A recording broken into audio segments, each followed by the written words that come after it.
There's something else that I'd like to talk about. I really do wish that my mom was here because she would have so many things to say about Sora Carmelina. My mom needed heart surgery. So she went in, and first she had to, get her health up to where she could have the surgery. We did all that, we prepared her and everything. And she went in for surgery. And it was supposed to be like an 8 to 12 surgery, 8 to 1 o'clock, right, Joe? Yes. Yeah. So 6 o'clock at night, we're still waiting. Believe me, we were really, really concerned and worried. All we would get from the nurse who gives you the information when you have a family member in surgery is the surgery's still going on, the surgery's still going on, and we're thinking, wow. So about, I think, between 6 and 7, the doctor finally comes out. And he was astonished. He says, I don't really know what to say. He says, we lost her on the table, but we got her back. When we opened her, there was a lot more going on. There was a hole in her heart besides the issues with her valves.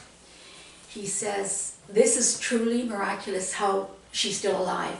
We were able to do the surgery. I'm correct, Joe? Yeah. Yeah, we were able to do the surgery, and your mom is still alive. He goes, and this doctor was like the chief. He was ahead of the heart people. And he says that we were lucky that he was there because my mother, her heart was so serious with issues that he was just astonished that she was still with us. Then slowly,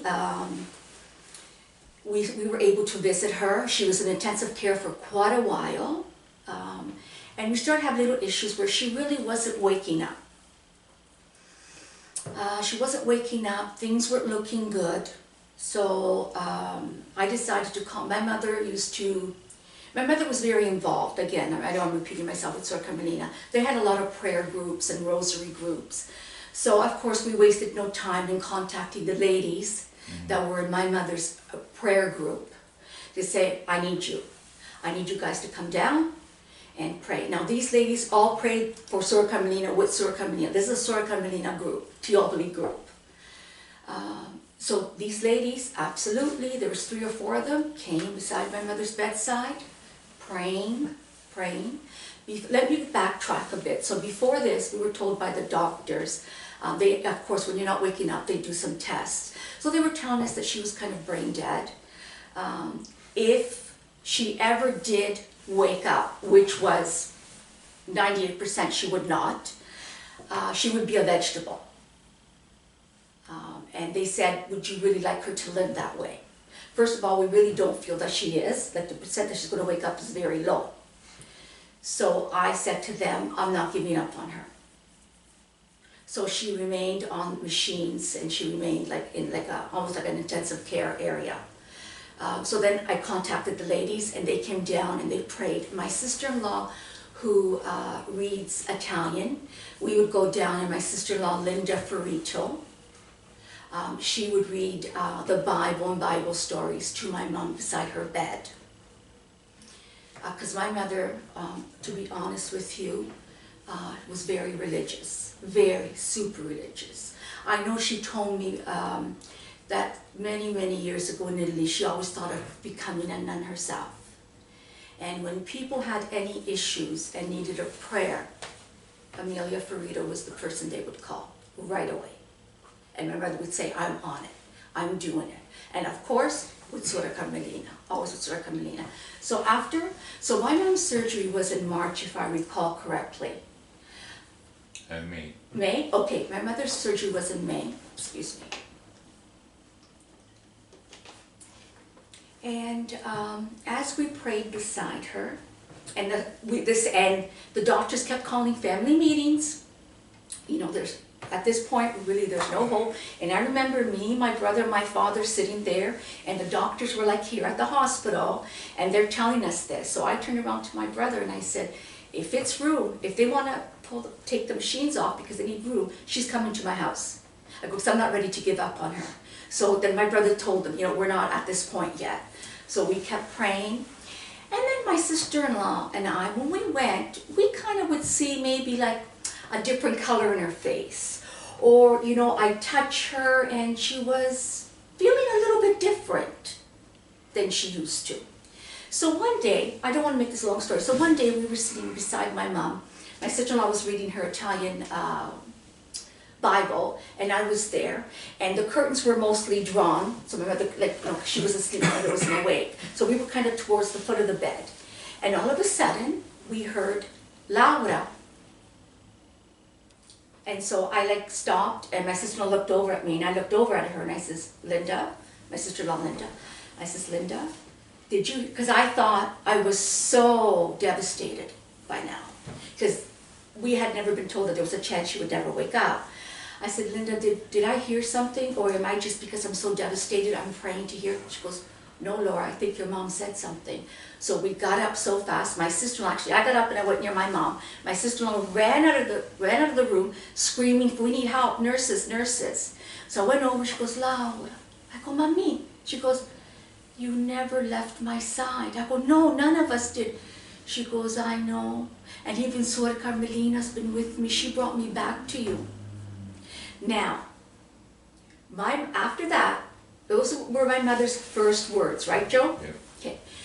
After that, the doctors had to test her what she remembered. My mother was very confused. My mother was a little bit confused. She had the years we were born, the hospitals we were born, but I'll tell you, she was clear about Suor Carmelina. She was absolutely clear. And she told me, I guess they called this an out-of-body experience. She actually left the earth, and went up to heaven. And when she went up there, she could see Suor Carmelina, but my mother was with Jesus. And Jesus said, I want to show you some things, but she knew that Suor Carmelina's spirit was there with her. Jesus showed my mom people that had passed, that had really broken my mom's heart. And he said to my mom, I want to see, look how happy they are, they're not sick no more. And then she said to my mom, come. So my mom went, and there was this big house, all glass and bright lights. And my mother looked, and my mother says, oh, those are all Laura's cats. I don't have children, so I'm really attached to my cats, and a few of them had passed away. And she said to my mom, tell Laura not to cry no more, look how happy they are. And my mother says, oh my God, they're so happy, you know. And then she said she could see she saw Jesus, but she also saw Suor Carmelina, as if they were together, something. I can't really explain it. And then my mother said to my mom, Jesus, Suor Carmelina, whoever it was, together, we can't keep you up here. You need to go back. They're not ready to let you go. And my mother says, whatever you want, I will do. She goes, Laura, so I'm back. So, and she said, Suor Carmelina and Jesus brought me back. And my mother then lived 5 years. Mm-hmm. 5 more years after that. She was not brain damaged. She was just basically weak, physically weak. She would have to use a walker. If we took her to doctors, we would try to do between walker and wheelchair.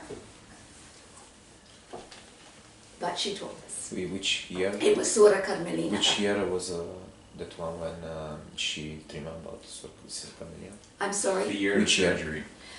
I'm going to have to get back to you on that. Yeah. I will try to find that out. Was in the 90s? Surgery, I think, was back in 2006. 2006. It was May, I think my expression, May the 19th or the 26th. 2006 May, yeah. Okay. Joe, and do you remember when did Mamina wake up? Was it July, August? I think it was, I thought it was September. Yeah, it was quite a lot. It could be September. Yeah, but it's important the year because if it's after the 90s, after Sister Carmelina started, could be interesting to check all this information. They would know the date more. Like if you say 2006. Yeah, it was 2006. Yes, sure, because she lived about 5 years and she died 11 or 12, Joe? Yeah, 2011. Yes. 2006 was the year, and it was Yes. May to surgery. And then when she woke up, I think it was August, September. Yeah. Can you get some information about the I could definitely call the hospital and see what I can find out for you. Okay. See how long they keep records. Definitely, I can call her heart specialist, see if he's still around. I will try to get you any information that I can. Thank I you. will work on doing that. Absolutely. Then when my mom woke up of course, she was normal, mentally she was normal. And she told us that she heard everything.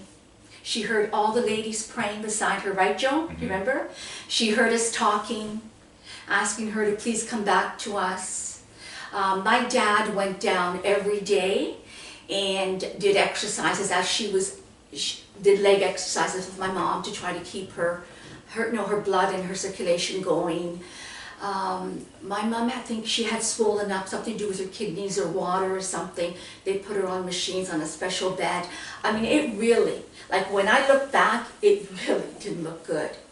But I'll tell you, I was fighting because I knew something, Sor Carmelina was working with it. And I think Sor Carmelina, the way Sor Carmelina did it was kind of to say, there is a miracle. All you have to do is believe, pray, and keep your hope up, because there will be a miracle coming, and we truly believe this is exactly what we had.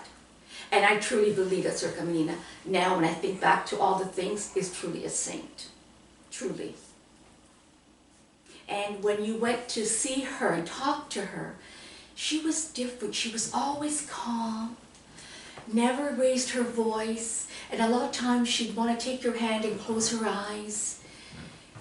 That is a saint. So that's how I feel. The more I think back to everything, I think, wow, I witnessed that, or I saw that, or I saw her, I touched her, I talked to her.